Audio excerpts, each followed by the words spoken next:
big surprise, the Podgo has got a new update. You probably didn't see Mitch from Sweetwater already uploaded a demo of that like a week ago. So, nice when spoilers happen, innit? Anyway, so the kind of big news is you've got an orange rock reverb, you've got the Ratatouille distortion, you've got the Euclidean delay, you've got the dynamic hall and the retro reel, as well as the ability to name stomps and snapshots. That's the long and short of it. I guess my tip would be with the Ratatouille distortion, I quite like it when you turn the filter all the way up on a traditional Rat pedal, and I confirm that that kind of works quite nicely. That gives you like a nice mid boost and tames some of the highs. And I really like the Rat used in that way.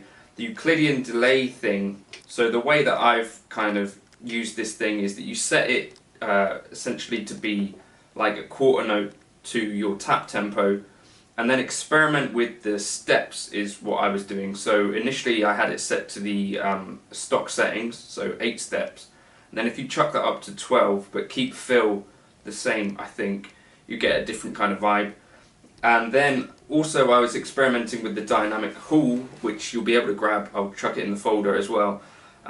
You've got this infinite potential setting on the decay. So what I was doing for that was I've set it up to be this switch here, C, and when you press that down to be infinite, you basically have a very long tail. I think it's like a minute tail for the reverb. And then you can switch that back off to get back to what I've got there, 7.1 seconds. So the way to set that up is you hold in the button by decay until you get to this bypass control thing, and then you set your controller to be one of your 3 foot switches, set the minimum value to 7.1 seconds and the max value to infinity. That's how I did that.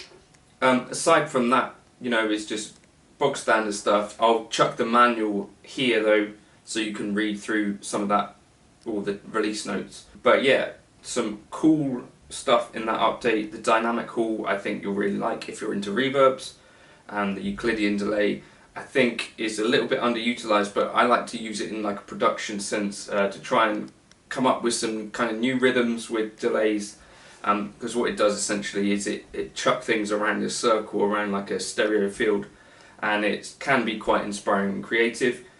And as I say, the Ratatouille distortion, just chuck up the mids and you get some cool stuff out of that. So quite a cool little update. And I think they've freed up this volume pedal thing. So now if you go to global settings and then ins and outs even, with the volume knob now you can control your main outs, your amp out, or both. So now you can actually, you know, control the volume of that amp out there, which you weren't able to do before.